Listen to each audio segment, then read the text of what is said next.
이 시간 함께 읽으실 말씀은 출애굽기 8장 16절에서 24절까지의 말씀입니다. 야훼께서 모세에게 이르시되 아론에게 명령하기를 내 지팡이를 들어 땅에 티끌을 치라 하라. 그것이 애굽 온 땅에서 이가 되리라. 그들이 그대로 행할세. 아론이 지팡이를 잡고 손을 들어 땅에 티끌을 치매 애굽 온 땅의 티끌이 다 이가 되어 사람과 가축에게 오르니 요술사들도 자기 요술로 그같이 행하여 이를 생기게 하려 하였으나 못하였고 이가 사람과 가축에게 생긴지라. 요술사가 바로에게 말하되 이는 하나님의 권능이니이다 하였으나 바로의 마음이 완악하게 되어 그들의 말을 듣지 아니하였으니 야훼의 말씀과 같더라. 야훼께서 모세에게 이르시되 아침에 일찍이 일어나 바로 앞에 서라. 그가 물 있는 곳으로 나오리니 그에게 이르기를 야훼께서 이와 같이 말씀하시기를 내 백성을 보내라. 그러면 그들이 나를 섬길 것이니라.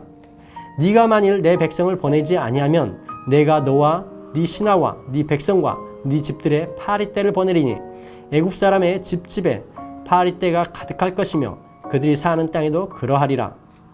그날에 나는 내 백성이 거주하는 고센 땅을 구별하여 그곳에는 파리가 없게 하리니 이로 말미암아 이 땅에서 내가 야훼인 줄을 네가 알게 될 것이라. 내가 내 백성과 네 백성 사이를 구별하리니 내일 이 표징이 있으리라 하셨다 하라 하시고 야훼께서 그와 같이 하시니 무수한 파리가 바로의 궁과 그의 신하의 집과 애굽 온 땅에 이르니 파리로 말미암아 그 땅이 황폐하였더라. 아멘. 할렐루야. 이 시간 함께 하시는 모든 분들 가운데 전능하신 하나님의 은혜가 함께 하시기를 예수님의 이름으로 축원합니다. 작년에 코로나 때문에 이루어지지 못했던 도쿄올림픽이 금년에 무관중으로 진행되었습니다. 올림픽은 세계 각국의 많은 선수들이 참가하여 세계 평화와 화합을 도모합니다. 또 시합을 하며 그동안 닦은 기량을 겨루게 됩니다. 그런 과정 가운데 각 분야별로 종종 세계 신기록이 나오기도 합니다. 한 예로 남자 100m 달리기 세계 신기록은 2009년 자마이카의 우사인 볼트가 세운 9.58초입니다. 높이뛰기 세계 신기록은 2.45m, 멀리뛰기는 8.95m입니다. 일반인들에 비하면 정말 놀라운 기록이고 능력들입니다. 하지만 인간적으로 아무리 빠르고 높고 멀리 뛴다고 해도 동물에 비하면 아무것도 아닙니다. 우사인 볼트가 100m를 9.58초에 뛰지만 치타는 5.8초밖에 걸리지 않는다고 합니다. 또 높이뛰기 세계 신기록은 2.45m이지만 캥거루는 3m를 뛰어넘고 멀리뛰기 세계 신기록은 8.95m이지만 캥거루는 12.8m 길이를 뛴다고 합니다.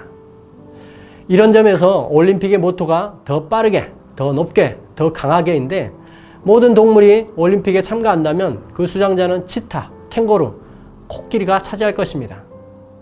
이렇게 인간은 만물의 영장이라고 하지만 일반 동물보다 못한 점도 많이 있습니다. 하물며 이 세상을 창조하시고 주관하시는 하나님 앞에서는 연약하고 미비하기 짝이 없는 존재가 바로 인간이라는 것입니다. 그렇기 때문에 우리는 인간의 한계를 알고 언제나 전능하신 하나님 앞에 겸손히 경외하는 삶을 살아야 할 줄 믿습니다. 하나님은 이스라엘 백성을 출애굽시키는 데 있어서 모세와 아론을 통해 여러 가지 기적과 재앙을 애굽 땅에 내리셨습니다. 먼저 하나님은 모세에게 아론을 시켜 바로 앞에서 지팡이를 던져 뱀이 되게 하셨습니다. 그러자 바로의 요술사들도 그들의 지팡이를 던져 뱀이 되게 하였습니다.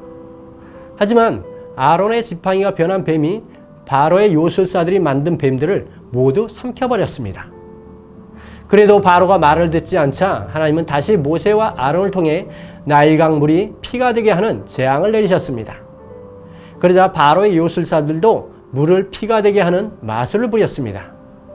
그것을 본 바로의 마음이 다시 완악해져서 또다시 하나님의 말씀을 무시합니다. 일주일이 지나 하나님은 다시 모세와 아론을 시켜 애굽에 개구리 재앙을 일으키십니다. 그러자 바로의 요술사들도 개구리가 땅에서 나오게 하였습니다. 하지만 셀 수 없는 개구리들이 쏟아져 나와서 왕궁, 침실, 주방 이곳저곳에 뛰어다니니 바로는 견딜 수가 없었습니다. 몇 마리만 되면야 잡아서 개구리 요리를 해서 먹으면 되는데 너무 많으니 끔찍하고 견디기가 힘들었습니다. 그래서 바로는 모세에게 개구리를 사라지게 하면 이스라엘 백성을 보내주겠다고 말합니다. 하지만 개구리가 사라지자 바로는 다시 교만해져서 약속을 어깁니다. 그러자 하나님은 이제 모세와 아론을 통해 애굽에 이 재앙을 내리십니다. 아론이 지팡이를 들어 땅에 티끌을 치니 땅의 모든 티끌들이 이가 되어 애굽에 있는 사람과 가축에 들러붙었습니다.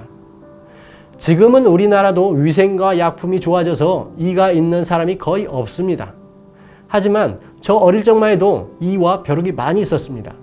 머리에도 있고 옷에도 있어서 그것에 물리면 몹시 괴로웠습니다.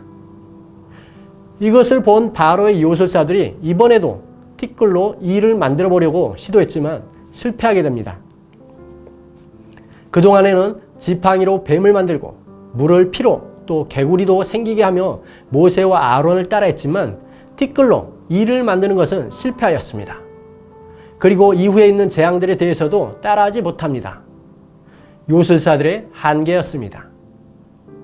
사실 하나님의 힘을 의지하지 않고 그 정도만 해도 인간으로서 대단한 능력입니다. 하지만 아무리 대단하다고 해도 인간으로서의 한계가 있는 것입니다. 그렇게 이를 만드는데 실패한 요술사들이 바로에게 이는 하나님의 권능입니다 라고 말합니다. 이런 요술사들의 고백에는 인간의 능력은 한계가 있지만 하나님의 능력에는 한계가 없습니다. 하나님은 위대하십니다. 이제 하나님의 뜻에 순종해야 합니다 라는 의미가 담겨 있는 것입니다. 하지만 그럼에도 바로는 그런 하나님의 능력과 뜻에 굴하지 않고 멸망을 자처하게 됩니다. 이렇듯 우리 인생은 이 세상에서 아무리 날고 기는 재주가 있다고 해도 그 한계가 있습니다. 특히 인간을 비롯한 모든 생명체는 죽음 앞에서 필연적으로 한계를 보게 됩니다. 그래서 이 세상 그 누구보다 지혜롭고 그 누구보다 세상의 부귀영화를 누렸던 솔로몬이 인생 노년에 고백합니다. 일의 결국을 다 들었으니 하나님을 경외하고 그의 명령들을 지킬지어다. 이것이 모든 사람의 본분이니라. 오늘 말씀을 통해 인생의 한계를 다시 한번 깨닫고 겸손히 우리의 창조주시오 모든 능력의 근원 되시며 우리의 구원자 되시는 하나님을 경외하고 높이는 삶이 되시기를 예수님의 이름으로 축원합니다.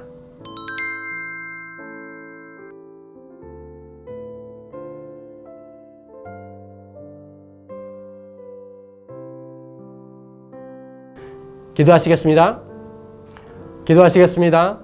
할렐루야. 좋으신 하나님 아버지, 오늘 말씀을 통해 인간의 한계와 하나님의 전능하심을 보았습니다. 인간이 아무리 만물의 영장이라고 하지만 하나님 앞에서 지극히 미비하고 연약한 존재임을 알고 언제나 겸손하게 하나님을 경외하며 그 뜻 가운데 살아가게 하여 주시옵소서. 언제나 우리의 기도를 들으시는 하나님께 감사드리며 이 모든 말씀 우리 주 예수 그리스도의 이름으로 기도드립니다. 아멘.